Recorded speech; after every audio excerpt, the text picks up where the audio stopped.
అసెంబ్లీలో vote and account budget ప్రవేశపెట్టిన బట్టి విక్రమార్క.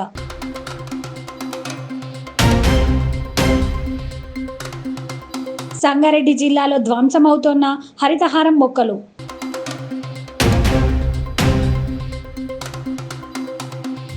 భారత్లోనే మిస్ వరల్డ్ పోటీలు.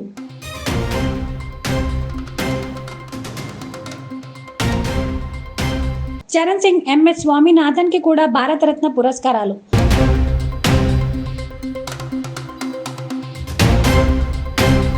భారతీయ జనతా పార్టీ గిరిజన మోర్చా ఆధ్వర్యంలో చలో అసెంబ్లీ. సంగారెడ్డి జిల్లా 65వ జాతీయ రహదారి రోడ్డుకి ఇరువైపులా నాటిన హరితహారం మొక్కలను గుర్తు తెలియని వ్యక్తులు నిప్పు పెట్టడంతో పచ్చని హరితహారం మొక్కలు ధ్వంసమవ్వడంతో పాటు రోడ్డుపైకి పొగ రావడంతో వాహనదారులకు చాలా ఇబ్బంది కలిగిందని, ఎన్నో ప్రమాదాలు జరుగుతున్నాయి. కావున సంబంధిత అధికారులు ఇచ్చి మొక్కలను పట్టించుకోగలరని ప్రయాణికులు కోరుకుంటున్నారు.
సంగారెడ్డి జిల్లా హత్నూర్ మండలం మాచర్ల గ్రామ శివారులో సువర్ణ భూమి అనే రియల్ ఎస్టేట్ వెంచర్ అక్రమాలపై వచ్చిన ఫిర్యాదులపై అధికారులు స్పందించారు. నాగేటికుంట శింకంలోని సువర్ణ భూమి సాగిస్తున్న అక్రమ నిర్మాణాలు అధికార యంత్రాంగం తరలి వచ్చి అడ్డుకున్నారు.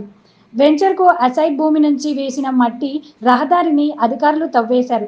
కొన్ని రోజులుగా జరుగుతున్న అక్రమ నిర్మాణాలను నిలిపివేయాలని అధికారులు అక్రమ నిర్మాణదారులను హెచ్చరించారు. నిబంధనలు అతిక్రమిస్తే కఠిన చర్యలు తీసుకుంటామని హెచ్చరించారు.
తెలంగాణ బడ్జెట్ 2,75,891 కోట్లు, 6 గ్యారంటీలకు 53,196 కోట్లు, పరిశ్రమల శాఖకు 2,543 కోట్లు, ఐటీ శాఖకు 774 కోట్లు, 2024-2025 2,75,891 కోట్లు, 6 గ్యారంటీల కోసం 53,196 కోట్ల అంచనా. పంచాయతీరాజ్ శాఖకు 40,080 కోట్లు, మున్సిపల్ శాఖకు 11,692 కోట్లు, ద్రవ్యలోటు 32,557 కోట్లు, రెవెన్యూ మిగులు 5,944 కోట్లు, రెవెన్యూ వ్యయం 2,01,178 కోట్లు, మూలధన వ్యయం 29,669 కోట్లు, వ్యవసాయ శాఖకు 19,746 కోట్లు, ఎస్సీ ఎస్టీ గురుకుల భవనాలకు 1,250 కోట్లు, గృహ నిర్మాణం 7,740 కోట్లు, నీటిపారుదల శాఖకు 28,400 కోట్లు, ఎస్సీ వెల్ఫేర్కు 21,874 కోట్లు, ఎస్టీ వెల్ఫేర్కు 13,1300 కోట్లు, బీసీ వెల్ఫేర్కు 8,000 కోట్లు, విద్యారంగానికి 21,389 కోట్లు, మైనారిటీ వెల్ఫేర్కు 2,262 కోట్లు, వైద్య రంగానికి 11,500 కోట్లు, మూసీ రివర్ డెవలప్మెంట్ కోసం 1000 కోట్లు, ఆరోగ్యశ్రీ పరిమితి 10 లక్షలకు పెంపు, విద్యుత్ గృహజ్యోతికి 2,418 కోట్లు, విద్యుత్ సంస్థలకు 16,825 కోట్లు, తెలంగాణ పబ్లిక్ స్కూల్ ఏర్పాట్లకు 500 కోట్లు, యూనివర్సిటీలో సదుపాయాలకు 500 కోట్లు, రైతులకు 2 లక్షల రుణమాఫీపై కార్యాచరణ. దివాళా తీసిన రాష్ట్ర ఆర్థిక పరిస్థితిని మెరుగుపరచడానికి ఇప్పటికే దుబారా ఖర్చులు తగ్గించాం. రాష్ట్ర ఆర్థిక క్రమశిక్షణతో పాటు మెరుగైన సంక్షేమ పాలన అందించాలన్నదే మా లక్ష్యం. గత ప్రభుత్వం ప్రవేశపెట్టిన ప్రతి బడ్జెట్ వాస్తవానికి చాలా దూరంగా ఉంది. రాష్ట్రం యొక్క రాబడిని అధికంగా చేసి చూపెట్టడం ద్వారా ఎన్నో పథకాలకు నిధులు కేటాయిస్తున్నామనేటువంటి భ్రమను కల్పించారు. ఉదాహరణకు దళిత బంధు పథకానికి బడ్జెట్లో 17,700 కోట్ల రూపాయలు చూపిస్తే నిధులు మాత్రం ఒక్క పైసా కూడా ఖర్చు పెట్టలేదు. అంతేకాకుండా 2021-22 సంవత్సరానికి క్యాగ్ లెక్కల ప్రకారం షెడ్యూల్డ్ కులాల అభివృద్ధికి డిమాండ్లో 4,874 కోట్ల రూపాయలు నిధులు ఖర్చు చేయలేదు. గిరిజన అభివృద్ధిలో 2,918 కోట్ల రూపాయలు ఖర్చు చేయలేదు. వెనుకబడిన తరగతుల అభివృద్ధిలో 1,437 కోట్ల రూపాయలు ఖర్చు చేయలేదు. అదేవిధంగా రైతులకు వడ్డీ లేని రుణాల కొరకు కేవలం 2014-15 ఆర్థిక సంవత్సరం నుంచి 2023-24 ఆర్థిక సంవత్సరం వరకు 1,067 కోట్ల రూపాయలు బడ్జెట్ పెట్టి కేవలం 297 కోట్ల రూపాయలు మాత్రమే ఖర్చు పెట్టారు. అదేవిధంగా మహిళలకు 2014-15 ఆర్థిక సంవత్సరం నుంచి 2023-24 ఆర్థిక సంవత్సరం వరకు 7,848 కోట్ల రూపాయలు బడ్జెట్ పెట్టి కేవలం 2,685 కోట్ల రూపాయలు మాత్రమే ఖర్చు పెట్టారు. ఈ విధంగా సమాజంలోని 90% జనాభా ఉన్న ఎస్సీ, ఎస్టీ, బీసీ, మైనారిటీ మరియు మహిళల కోసం గొప్పలు చెప్పుకోవటానికి పథకాలు బడ్జెట్లో ఉన్నాయి తప్పితే వాటికి నిధుల విడుదల లేవు. ఈ సాంప్రదాయానికి స్వస్తి పలికి మా ప్రభుత్వం వాస్తవానికి దగ్గరగా రాబడులు అంచనా వేసి దానికి అనుగుణంగానే పథకాలకు కేటాయింపులు చేయటం జరిగింది. ఇది మా చిత్తశుద్ధికి నిదర్శనం. సరైన ప్రణాళికలతో అన్ని అడ్డంకులను అధిగమిస్తాం, అందులో ఎలాంటి సందేహం లేదు. ఇది మా ప్రభుత్వం అని ప్రజలు భావించే విధంగా బాధ్యతతో వ్యవహరిస్తాం. మా ఈ నిర్ణయానికి గతంలో జరిగిన తప్పులు, చేసిన అప్పులు ఏమాత్రం అడ్డం కాలేవు. ఇదే స్ఫూర్తితో, ఆశయంతో, ప్రజా ఆశీర్వాదంతో ఈ బడ్జెట్ను ప్రవేశపెడుతున్నాం. 2023-24 ఆర్థిక సంవత్సరంలో తెలంగాణ రాష్ట్ర స్థూల ఉత్పత్తి ప్రస్తుత ధరల్లో 2022-23తో పోల్చినప్పుడు 13,02,371 కోట్ల రూపాయల నుండి 14,49,708 కోట్ల రూపాయలకి పెరిగింది. అయితే ఆర్థిక వృద్ధి రేటు అదే కాలంలో 14.7% నుండి 11.3%కి క్షీణించింది. దేశీయ స్థాయిలో వృద్ధి రేటు మాత్రం 16.1% నుండి 8.9% పడిపోయి మరింత ఎక్కువగా క్షీణించింది. పర్యవసానంగా భారతదేశ జీడిపి వృద్ధి రేటుతో పోలిస్తే తెలంగాణ రాష్ట్ర వృద్ధి రేటు 2.4% ఎక్కువ. తెలంగాణ ఆర్థిక వృద్ధి రేటు స్థిరమైన ధరల్లో గత సంవత్సరం 7.5% నుండి 1% తగ్గి ఈ సంవత్సరానికి 6.5%కి పడిపోయింది. దేశ స్థాయిలో ఈ వృద్ధి +0.1%గా ఉంది. తెలంగాణ ఆర్థిక వృద్ధి రేటు తీవ్ర క్షీణతను చవిచూసిందనేది స్పష్టమవుతా ఉంది. తెలంగాణ మరియు భారతదేశం యొక్క ప్రస్తుత మరియు స్థిరమైన ధరల వద్ద భిన్నమైన వృద్ధి రేట్లు తెలంగాణలో ఉన్న అధిక ద్రవ్యోల్బణం రేటును సూచిస్తున్నాయి. 2023 డిసెంబర్లో తెలంగాణలో 6.65%గా ఉన్న వినియోగదారుల ధరల సూచిక 5.69%గా ఉన్న దేశ సగటుతో పోలిస్తే చాలా అధికంగా ఉంది. అధిక ద్రవ్యోల్బణం ఉన్న రాష్ట్రాలలో తెలంగాణ 5వ స్థానంలో ఉంది. 2023-24 ఆర్థిక సంవత్సరంలో తెలంగాణ ఆర్థిక వ్యవస్థ వివిధ రంగాల్లో పనితీరు ఒకేలా లేదు. దీనికి అనేక కారణాలు ఉన్నాయి. ప్రాథమిక రంగాల్లో ఒకటైన వ్యవసాయం చాలా క్షీణించింది. వ్యవసాయ రంగంలో పంటల ద్వారా వచ్చే స్థూల విలువ 49,059 కోట్ల రూపాయల నుండి 45,723 కోట్ల రూపాయలకు తగ్గి -6.8% వృద్ధి రేటుగా నమోదు అయింది.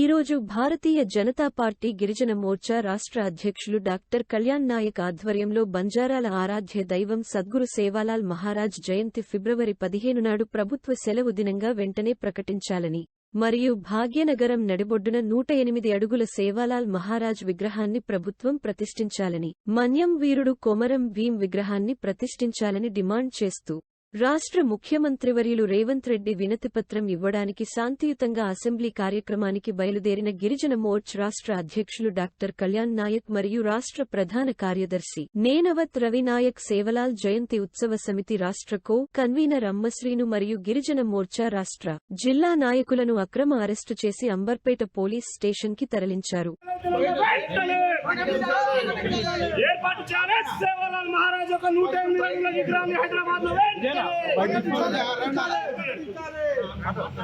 జై జై మాతా,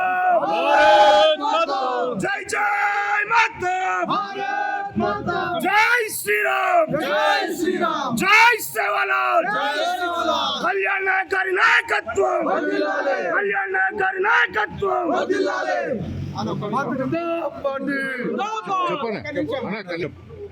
భారతీయ జనతా పార్టీ ఎస్టీ మోర్చా ఆధ్వర్యంలో ఈరోజు శాంతియుతంగా ప్రజాస్వామ్యబద్ధంగా సేవాలాల్ జయంతి 15వ తారీఖు నాడు సెలవు దినం ప్రకటించాలని, రాష్ట్ర వ్యాప్తంగా సేవాలాల్ జయంతి ప్రభుత్వం ఘనంగా నిర్వహించాలని, అదేవిధంగా గోండు వీరుడు కొమరం భీం జయంతిని కూడా ఈ రాష్ట్ర ప్రభుత్వము అధికారికంగా నిర్వహించాలని, అదేవిధంగా సెలవు దినం ప్రకటించాలని, సేవాలాల్ విగ్రహము హైదరాబాద్ నడిబొడ్డున 108 అడుగుల విగ్రహం ఇక్కడ ప్రతిష్ఠించాలని, కొమరం భీం విగ్రహం కూడా 100 అడుగుల విగ్రహం ప్రతిష్ఠించాలని ఎస్టీ మోర్చా ఆధ్వర్యంలో శాంతియుతంగా ప్రజాస్వామ్యబద్ధంగా గత 10 రోజుల నుంచి మేము ఈ రాష్ట్ర ముఖ్యమంత్రి రేవంత్ రెడ్డి గారికి ఒక వినతి పత్రం ఇద్దాము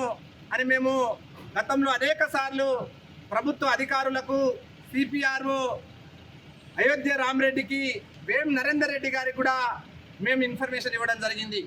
కానీ ఇవాళ మేము అసెంబ్లీ జరుగుతుంది, శాంతియుతంగా కాలినడకల్లో మేము పోయి సేవాలాల్ జయంతి హాస్టల్ హాలిడే కాదు, ప్రభుత్వ సెలవు దినం ప్రకటించాలని మేము శాంతియుతంగా ప్రజాస్వామ్యబద్ధంగా ఒక వినతి పత్రం ఇవ్వడానికి పోతే కూడా ఇవాళ పోలీసు వాళ్ళు ప్రభుత్వము ఇంటికొచ్చి తలుపులు పగలగొట్టి ఇవాళ మాకు ప్రజాస్వామ్యంలో కలిసే వినతి పత్రం ఇచ్చే హక్కు లేకుండా ఈ రాష్ట్ర ప్రభుత్వం చేస్తూ ఉన్నది.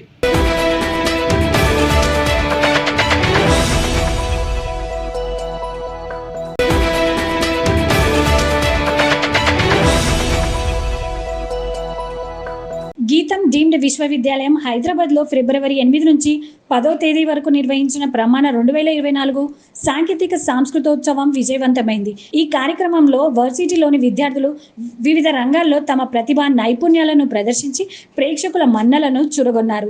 ప్రమాణ ప్రారంభోత్సవానికి ముఖ్య అతిథిగా హాజరైన ఉపాసన కామినేని కొనిదెల, గౌరవ అతిథిగా విచ్చేసిన Visakha industries joint managing director G Vamsikrishna ఫెస్ట్ను లాంఛనంగా జ్యోతి ప్రజ్వలనతో ప్రారంభించారు. లింగభేదం లేకుండా విశేషమైన విజయాల కోసం కృషి చేయాలని, అత్యుత్తమ పనితీరును కనబరచాలని ఉపాసన హితవు పలికారు. వ్యక్తుల అభిరుచులు, ఆసక్తులను బట్టి ఆయా రంగాలను ఎంచుకొని అందులో రాణించాలని వంశీ సూచించారు. Treasure hunt, dance workshop, auto expo, battle of wands వంటి అనేక కార్యక్రమాలను ఉత్సాహంగా నిర్వహించారు. గీతం హైదరాబాద్ అదనపు ఉపకులపతి ప్రొఫెసర్ డిఎస్ రావు పర్యవేక్షణ మార్గదర్శనంలో రెసిడెంట్ డైరెక్టర్ డివివిఎస్ఆర్ వర్మ, అధ్యాపక సలహాదారులు professor P Trinatha Rao, student left అధికారి జియో సిరిల్, పలువురు అధ్యాపకులు, కోర్ కమిటీ ఈ ఫెస్ట్ను పర్యవేక్షించి విజయవంతంగా పూర్తయ్యేలా కృషి చేశారు.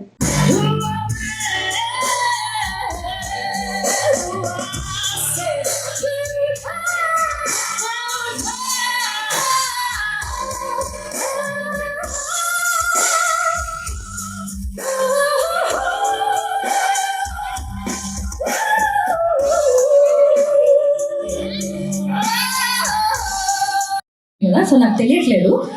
ఒకసారి అబ్బాయిలందరూ మళ్ళీ. సో ఈ లవ్ అట్ ఫస్ట్ సైట్ లో నేను అబ్జర్వ్ చేసింది ఏంటంటే, మన తెలుగు సినిమాల్లో రకరకాల పాటలు వచ్చేసాయి.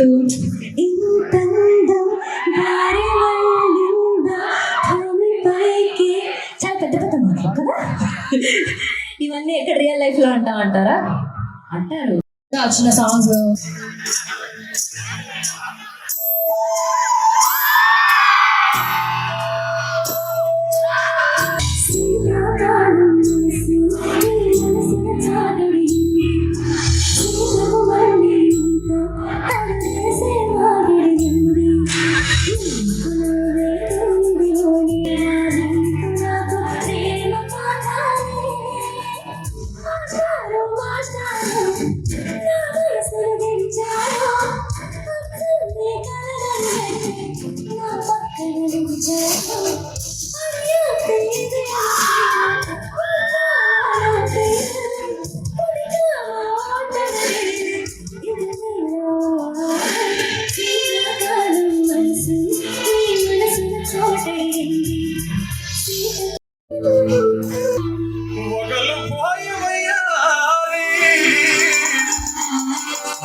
మెలికలు తిరిగే ఆ ఊసే నాకు సెట్ అయ్యావని సిగ్నల్ చూసే వచ్చేసావే అయినలోకి వచ్చేసావే